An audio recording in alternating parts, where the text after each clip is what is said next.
A wave of protest is sweeping France, and yes, you might be quipping, what else is new? This is, after all, a nation that prides itself on its long history of erecting barricades and defying the established order. This time, what started as a social media protest against rising fuel prices has snowballed into the Yellow Vests movement, with those blocking highways and byways, wearing those signature high-vis bibs that European motorists must keep at all times in their cars. What makes this protest different? No government likes to hear the words leaderless movement used in the same sentence. Who are the Gilets jaunes, as we call them in French? How are the president and his prime minister responding? More broadly, how do you tax carbon emissions in a way that doesn't unduly punish the little guy? And how does France's president address the seeming contradiction that's expressed in this country and across Europe between those who want lower taxes, see, for instance, the new Italian budget, and those who want to save the environment, as witnessed by recent inroads by the Greens across the continent? The biggest blow so far to Emmanuel Macron's presidency has been the shock resignation of his popular environment minister, Nicolas Hulot, who felt the interests of polluters were always getting the last word. How does that mesh with the Yellow Vests movement? Today in the France 24 debate, we're looking at the road rage that's been witnessed since Saturday in this country. With us, he's a former French environment minister, very active in the organizing of the climate change summit here back in 2015. Brice Lalonde chairs the Business and Climate Summit. Thank you for being with us. Thanks as well to economist Jean Messia, political advisor to French far-right leader Marine Le Pen, and the party which has changed its name, no longer the National Front, but the Rassemblement National. The Rassemblement National. How do you translate that? Well, the National Union or National Gathering. National Gathering. Okay. Also with us, Alexis Poulain, co-founder of the digital news site The Modern World. And from Luxembourg, sociologist Louis Chauvel, who teaches at the University of Luxembourg, the author of The Spiral of Demotion. I hope I translated that properly. Yeah, so you can translate it as a spiral of downward mobility. And what we are seeing right now is a result of this downward movement. And it's something we'll be talking about, the France 24 debate on Facebook and Twitter, hashtag F24debate. Saturday's 10th day of action has spilled over into Sunday and now into Monday. The movement smaller as the work week began, but still determined, with now the blocking of at least two of French oil giant Total's 9 refineries in France. Ivana Scatola has more. Blocking petrol refineries and preventing access to fuel depots. They're just some of the latest tactics the so-called Yellow Vest movement is trying out this Monday. This refinery near Marseille is one of the ones that's been targeted by protesters, who are showing no signs of stopping the fight anytime soon. Macron, we are in the streets. Resign, you're finished. The cost of living is too high. At the end of the day, we're sick of it. We're fed up with everything. You can earn €1,000, but it barely gets you to the end of the month. So this is a revolt. Hundreds of cars have been blocked, and in order to pass through, they have to show their support for the protest. Il est là? Il faut le mettre sur le tableau de bord. Au moins vous... Super. Merci monsieur. It's the same situation on the other side of the country near Rennes, where petrol company Total decided to close its depot on Sunday because of the protests. We blocked the refineries, so we achieved what we wanted to. Solidarity's been building up again where before it had ebbed, and we're going to be staying here because I think we can still get our message heard. In La Rochelle in the west, 2 other roadblocks have been set up to stop access to oil terminals nearby. Protesters are now hoping they can convince lorry drivers to support their cause. Louis Chauvel, I want to pick up on what you just said in the introduction. You're saying that this is a manifestation of downward mobility of people from the middle classes? Yes, and it's a very long move. I mean that it's important to see that it's not simply the last year or the last decade. It's a generational issue. I mean that people today have the memory of the middle class societies of the 1970s, of the 1980s, and over the last 30 years, the socio-economic situation of the middle class changed a lot. The trend of declining inequality is over. We are facing a situation of stagnation, of increasing inequalities in a context where everything is more expensive today than 20 years ago. In particular, the most important aspect of everything is housing problems. Indeed, the square meter everywhere in big cities, in Paris and elsewhere, the square meter developed 2 or 3-fold.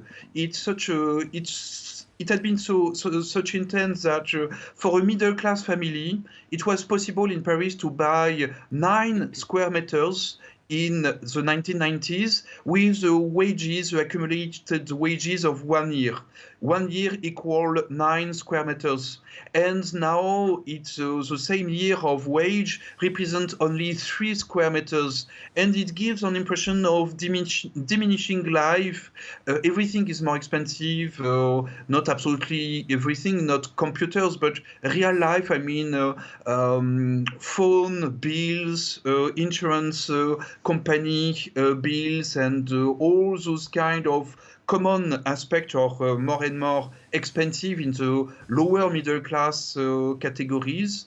And recently, the increasing cost of energy and of diesel in particular generated a kind of new consciousness of hardship.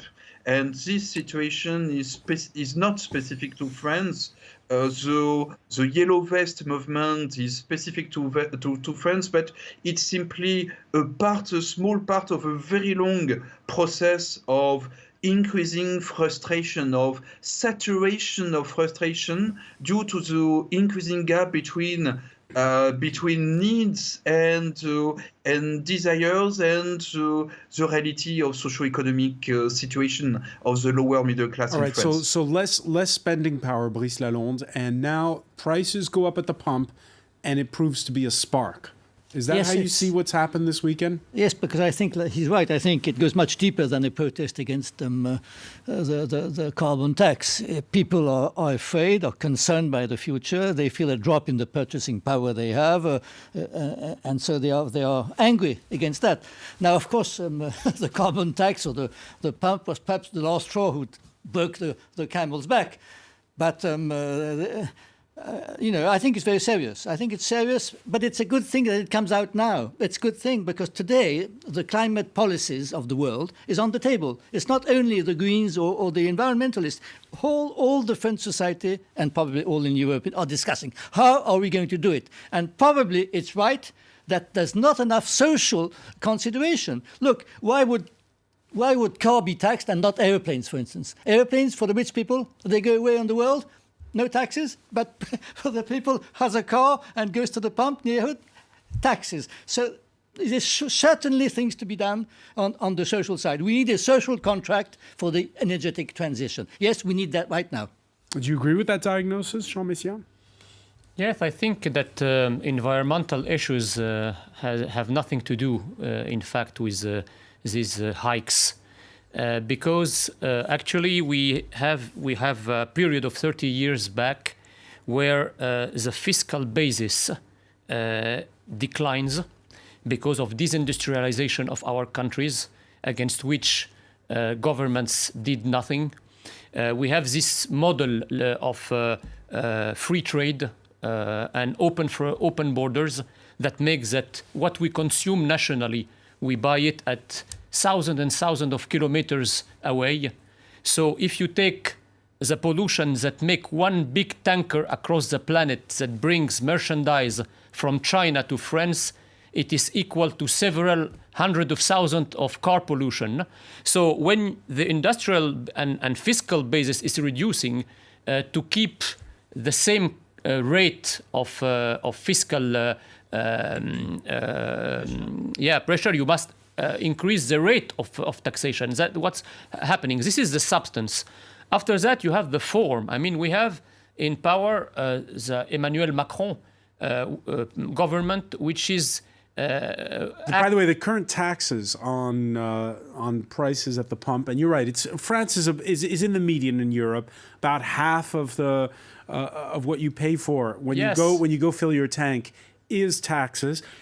But the carbon tax per se, that wasn't Emmanuel Macron who instituted it. It was his predecessor, François Hollande. Yes, but I think it's an aggregation of increasing in taxes that makes this social movement, which I recall it's non-organized, non-political, and very spontaneous gathering of people who feel disdain from the government. The government treats them with contempt. I was on the barricades on this weekend, and I heard people. They told me, we are fed up of being treated like a leprosy-affected person, like nothing. You know, all this, what I call the deplorables syndrome, how Hillary Clinton called this white middle class in the United States. And when I was on the barricades in several part of the suburbs in Paris, I did not see any diversity. I mean, no social diversity. It's only middle class and poor classes, and not also racial diversity. I mean, almost 100% of people who were there was white people. I mean, I didn't see any from the multicultural society that the elites are selling us for years. So I think that this movement will continue, and to keep this movement continue, political messages must be delivered to these people. Alexis Poulain? Well, I think we shouldn't fall into the trap of the xenophobic rant of saying that it's white people that are suffering. Everyone is suffering. Well, everyone is suffering from tax. On the barricades, there was no it's any a fact you want to see diversity from the organization. And you hear that a lot about, yes, why do we pay tax for having people to come to France and get the money? Exactly. It's a fake issue. I think the main issue is it's a class war. No, come back to the real thing, is that the big companies are making money like they never did before. The big oil company are making a big sum of money just getting the oil, and it's fracking. It's dirty oil. Fracking in the US, fracking in the UK, where in Blackpool they had some trouble just starting fracking, and they get, you remember, some tremors. So the issue there is that we are trying to manage a transition from carbon world to the sustainable world, but we don't make the one who actually polluting pay. Either be the industrial, the oil companies, the producer, car companies. Let's look at car makers. Today we got Carlos Ghosn, who was in trouble, but Nissan in July just said that they were just cheating on the pollution test, just like Volkswagen did. So car manufacturers are lying to us. They are selling dirty products. They never pay. Who pays? It's us. It's the consumer who buy a dirty product. It's the end user, the consumer, and then the even poorer people who don't have a say. Because if you look at the global impact of climate change, the more who suffer are not in rich countries like ours. So we have to look at the bigger picture, not say, it's the white if I can add forget in the suburb of France. It's more than that. In France, there is now a problem about the consent to taxation. I mean, people. Tax is difficult, but now than ever more before, people do not understand why they pay taxes. What they get for the money. What they get for the money. I mean, they pay a lot, and they feel stranger in their own countries because their own money does not get back to them in priority. I mean, yes, you can see the budget of 2019. I think it's true what was said before. There is a global impoverishment of France. We are getting poorer than we were before, and lots of people are concerned by that. How are we going to do? And I think the main problem we face, despite all our political arguments, how do we get rid of oil? Mm-hmm. How do we get to another society where we don't need to import oil from countries, by the way, who cut very easily heads out of people? And it would be better probably to not depend of these countries. Let me ask you about this, Louis Chauvel, because there were some measures announced last week. The government already was very wary before this leaderless movement came about here in France, and they announced measures. Certain measures to people could trade in gas guzzling cars for more efficient models. We don't know if that's going to work or not. But particularly hard for some of those people that you described who've lost a lot of spending power over the past years. Particularly hard is all those who own the diesel cars that Alexis Poulain was talking about. Indeed.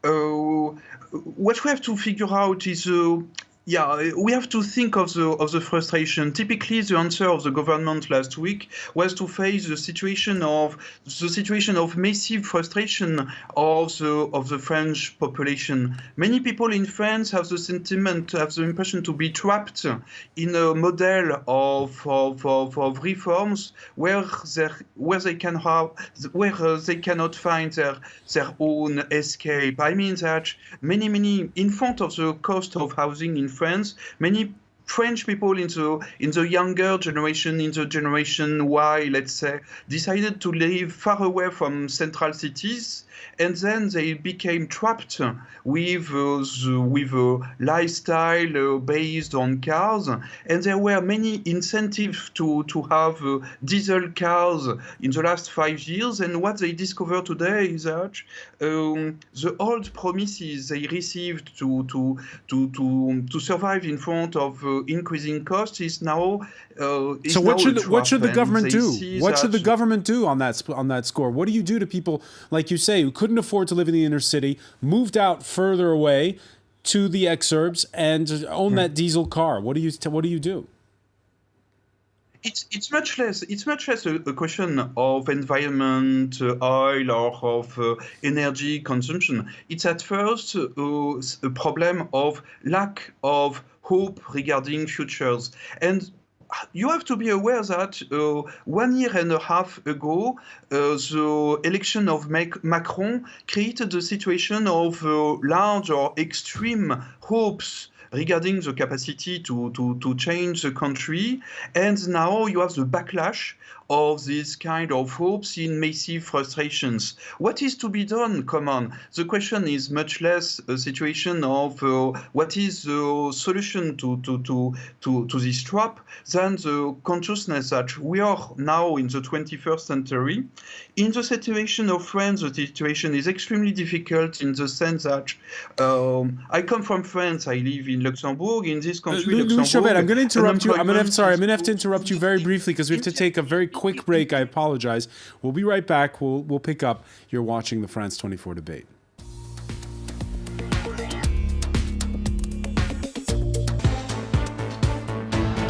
Welcome back, or welcome if you're just joining us. It's the France 24 debate, and we're looking at the leaderless movement that sprung up Saturday in France, the Yellow Jackets, which have been protesting across France, been protesting for a third day this Monday.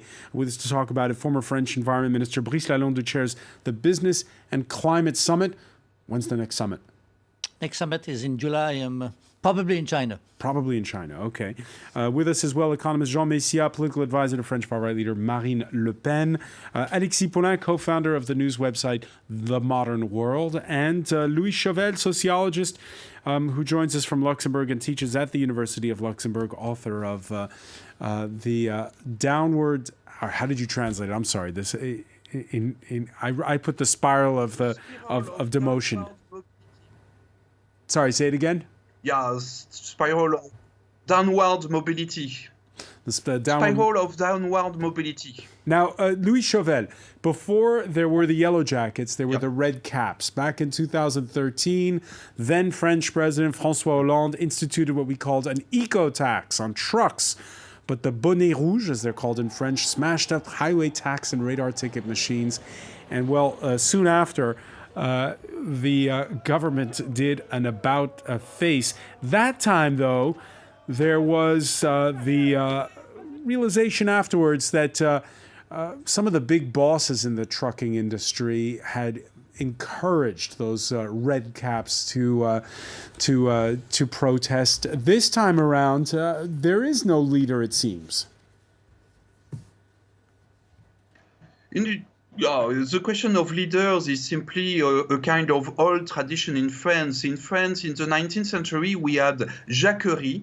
Jacquerie were a revolt of lower peasants in regions. And this kind of movement needs no leader, simply because you have a kind of polarization of all the minds regarding some kind of frustration. We focus on environment, oil, that kind of gasoline, diesel, and that kind of thing. But the reality is much more a reality of systemic frustration, where at first the issue is work and return to work. When the bills are paid and when the diesel is paid, people in France face a situation where the old dreams of an inclusive middle-class society, so these old dreams of middle-class society in France is fading and becoming a kind of nightmare of dependence to not only the state, but to a situation of deprivation regarding the old model of consumption society of middle class. Yeah, and the French president's popularity has dipped since he's come to office. He's been accused of being out of touch. And he's kept tight-lipped so far over this movement after his speech Sunday before the Bundestag in Berlin. Emmanuel Macron kicking off a two-day state visit to Belgium. There, he commented on the jailing of Nissan Renault boss Carlos Ghosn, but refrained from talking about the yellow vests, instead leaving that task to his prime minister. Le cap, il est bon. Our course is the right one, and we are going to stick with it. We are not going to change course just because the wind is blowing. Believe me, the course set by the president, we're going to hold it. We have to. The one set by the president is to lower taxes, and it began this year, Mr. Delahousse. But you see, the people don't feel it. The French, in any case, the most modest of people. It's a fact, and we can probably both better explain and better accompany the people. Let's talk here for a second politics and political strategy. Alexis Poulain, your reaction when you hear the Prime Minister saying, we had the impression during the previous tenure that the president was always caving in whenever there was a protest movement. Yeah, but it's typical of Emmanuel Macron. I mean, he said, come and get me, but he's never there. And he came on Sunday in front of the Bundestag to get some people actually cheering up and saying, hey, you're great, you're good, thanks for being here, because he couldn't do that in France anymore. The trouble is that since the beginning of the summer, there's been full state of affairs with the Benalla affairs and others, where the image of the president, where the approval of his action has been failing and going down, because there hasn't been a word of just saying, I'm sorry, yes, we did some mistake and we'll try to do differently from now on. And if you hear what Mr. Philippe said on yesterday evening, France 2, he was pretty much saying, okay, we're here, but we don't care. We'll keep on going this way because this is the only way. And I think it's a great thing to do, to just make people more angry. Brice Lalonde? What I think is very interesting and very different from the 19th century is the fact that the internet and the social medias are completely transforming the politics right now. And we don't know what's going to happen because, I mean, such a movement being created in such a short time and so many people around, which now are wondering what to do and how to finish. Is it going to be a flash in the pan? Is it going to last? I think we should be very take in consideration, because it can bring anywhere. It brings to the Brexit in England. Suddenly you have this volatility in politics, which are quite dangerous. So we need to work now and speak with these people and have our government to change its politics, because it's true, the social environment of this transition, and even the transition itself, where does it start, how much does it cost, it's not well done. We need to have it better done. So it's the wrong strategy the government's taking. I think the direction is good. They want to fight climate change, and they are right to do so, and probably we must help them, but they're not doing it in the right way. I think they are making mistakes. It's vague. We don't know nothing. Who's in charge? Some mistakes are being made in how do you target the money and things like that. Jean Messia, in neighboring Italy, people felt they were being squeezed. They felt the politicians were out of touch. Comes to power this coalition that brings together the Five Star Movement and the far-right Lega party. And the League almost passes through in their budget a plan for a flat tax. It got pushed aside at the very end, but that is not something that helps the little guy. And there's the sense that actually the tax-cutting measures that they've proposed in Italy are popular, but don't really help the working classes. Well, I'm interested in what's happening in France right now. In France right now, the government is facing huge fiscal problems because they have the Commission, the European Commission, who insist on hitting the target of Maastricht Treaty, which is 3% of the deficit and 60% the debt over GDP. So right now we are far away from the ratio of public debt. So from one hand, the government has this revolver on the head by the Brussels Commission asking to create new taxes to fill the gap. On the other hand, the tax revenues are declining. So as I said, you must increase the rate. So how do you succeed? How do you succeed then this transition? And at the same time not squeeze the little guy. The problem is people do not understand why, as France is one of the less polluting countries in the planet, why this sacrifice should be put on the shoulder of the French people and especially on the middle class people. Nobody is. So what do you do? What are you suggesting? What I suggest is to tax what should be taxed. I mean, these tankers. What we suggest is to change the global economic model, which is the main origin of the pollution. You know, this free trade, no border. We ask for local consumption, local production, as far as it can be done. You know, for now it's not possible. When you just calculate what pollute a car in France is, you know, peanuts in comparison with all the big origins of pollution. So, and what will replace the diesel cars? If we are talking about all electrical industry and all electrical choices, this is actually more polluting than the diesel because the electricity is not an energy. The electricity must be created by another origin of electricity, which is, for example, the nuclear power. So we are forcing people to change the diesel against the electrical source, and France does not master all the industry of electricity. You know, to the electrical batteries, for example, all the energy that is needed is also only produced in China. I mean, China has a monopoly on the electrical batteries and what the components of the electrical batteries. So we are abandoning the diesel industry. Not on the production, on the raw materials. Yeah, exactly. The raw materials. So Brice Lalonde, how do you do it? How do you succeed in doing this transition? I must say, I don't completely agree. In France, the main sources of carbon dioxide and greenhouse gases are transport and housing for the time being. Perhaps we would prefer to have industry, but industry has gone. So there we are. So we have to work on cars and transport and electricity. We master electricity in France. We have electricity is 100% national in France. So, I mean, if you go to electric cars, it's not going to be done in one day. You can slowly do it. You need to have you recharge your cars. It's not so easy. You have to do it in planning in your cities. And the other problem is housing. The pollution is a global problem. The problem you cannot isolate oil the French and boilers in houses. You have to replace them. It's slowly, but you can do it, and it's going to be to the benefit of the people and to the benefit of the poorer people. To the homeowners, not really to the people who are renting, actually. To the people who are renting because they pay the heating. Yeah. If I may just, and the heating bill will be cheaper, is what you're saying. It's going of course, it's going to be cheaper. There's lots of things. The heat pump, for instance, can replace fuel. If I just answer in 1 second, please. The model is global. So what we must calculate is the responsibility of France as a country in this global climate changing.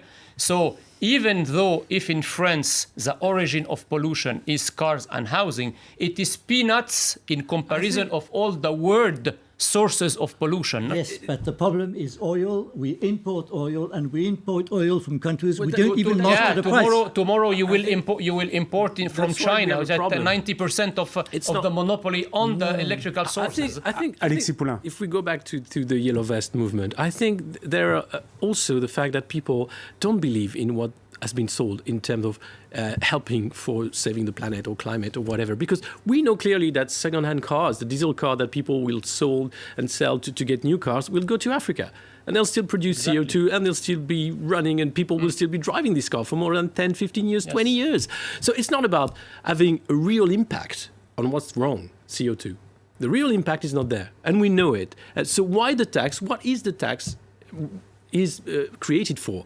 And the reality is that it's for the state budget. It's just saying, okay, we pretend to do the transition, but not. It's not a measure. It's not a tax for the transition. Louis Chauvel, you're perched in Luxembourg between France and Germany. We've been mentioning Italy, but let's talk about the Germans who, I guess you could say over there it's the best of times and the worst of times because they really are keen on this energy transition, but we've seen the politics get disrupted and the squeeze of the middle class or this middle class anxiety has been felt at the polls in different ways. We've talked a lot about the far-right AfD. There's also been the surge of the Green Party in recent regional elections. How do you explain the shifting political landscape, not just in France, but among its neighbors? Indeed, when you compare France and Germany, what you see is that if you want to understand frustration of populations, the energy aspect is 10% of the general system. In reality, the most important aspect of this frustration in the middle class is at first connected with lack of economic perspective and also difficulties in terms of identity. And identity is much more connected with migration issues and whatsoever. The systemic problem of the middle class today is the fact that economy is stagnating. We are facing a situation where over the last 8 years, we have had no major recession. We see this next recession coming in a context where you have a trend of difficulties in the middle class. The situation in France and Germany are very different in terms of unemployment. But when you consider the aspect of economic frustration and the aspect of lack of vision of future, you have something common in all the populism in the Western world. That is, politicians had not been able to give visions, credible visions of futures and improvement for the next generation. So this means that the yellow vest movement in France or the Alternative für Deutschland, the ADR movement in Germany, are at first a general Western middle class problem of lack of identity, positive identity regarding the future we have. In this respect, it's clear that the Green parties had been able, on the short range, to obtain a larger share of the votes, but on the very long range of one generation, on the long range of 3 decades, what we see is increasing anxiety, increasing doubts, and increasing fear of futures. And typically in France, the Yellow Vest movement is much more than a car and home heating energy aspect. It's really a sense of the next generation will no longer be able to benefit from the consumption level of the previous generations. It's true in Germany, it's true in France, and what we see in France is a consciousness, the coming consciousness that we are facing the next recession with a very high level of unemployment at this stage, and the real issue in this respect is much less car than work. The lack of work, the lack of investment in the future of work in France will be extremely dangerous for the future of political stability in France. like elsewhere. It'll be a big problem. So what should the government be saying? What should the government be doing? Should the government be spelling it out in the terms that you're saying it, Louis Chauvel? Indeed, the first thing to do for any kind of government is to invest in work and solve the problem, solve the alternative between poor workers and mass unemployment. The problem in France is that we have both poor workers and mass unemployment. Investment is the answer to those problems. Investment is the answer, Jean Messia? Reindustrialization is the answer. I mean, the government today does not have any national ambition of widening the industrial base, how to create activity, how to bring back activities to France, how to bring back employments to France. And I think what Donald Trump is doing in the United States, and even in Italy with migration issues, politics is back.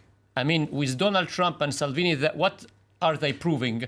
They prove that all what have been presented to us as natural phenomena, which is economic disindustrialization, the massive migration, politics has answers to that and can. But Donald Trump's answers to reopen coal mines, which of course is not going to happen.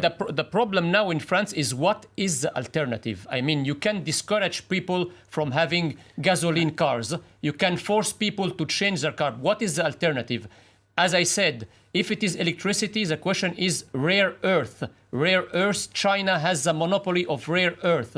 The OPEP cartel has 40% of the oil production now. So it's an oligopoly. China has 90% of rare earths. So it's a monopoly. And if we abandon the gasoline model, and if the alternative is what is called clean energy, like electricity, which is not an energy, so you put yourself in the monopoly of the Chinese because you make yourself beholden to the Chinese if you move to battery-powered cars? Well, we're fighting, and that's why Europe is somehow a chance if we manage it correctly, because we are dependent from the GAFAs of the US in terms of internet and anything about intelligence, and we are depending on China for the infrastructure. And if you look at the big problem, work is an answer, but it's not the only one, because work is very volatile. I mean, you can decide to invest as a big company in France, and the next day say, oh, it's too expensive, let's move to Brazil. I think the key to answering this anger and the fear of the middle class is public services, is investing in the state and saying, actually, you know where the taxes are going, and you know why, because it's really fighting poverty, our problem. The IMF, the Davos Summit, they've been saying for more than 5 years that the big issue we are facing now is the rise of inequalities. Nothing has been done in fighting inequalities, nothing. And this measure, the tax, what we need now is tax justice. We need the riches to pay for the one who can't. And this making the as you said, the small guys pay is not a policy. Brice Lalonde, very briefly. Well, I think Macron is right on one thing, and probably you would not agree, is the European Union. I think we need a strong European Union, but we need to change it. It needs to be more democratic. It needs to have a real vision. It must fight inequalities. But if it's not in the European as a continent, I don't know how we'll do it, because we are in front of us. We have the United States and North America. We have China. We have India. If we're not a strong continent together, we won't make it. So I mean, United States and China are not continents; they are nation states, which is not Europe. Nation continents also. No. In nation states, they speak the same language. We do not. All right, that's in front of us. Yeah, we speak English. We're French. French, one of the official languages in Brussels. Brice Lalonde, I want to thank you. Jean Messia. I want to thank as well Alexis Poulain, Louis Chauvel for being with us from Luxembourg. Stay with us. Media Watch is next.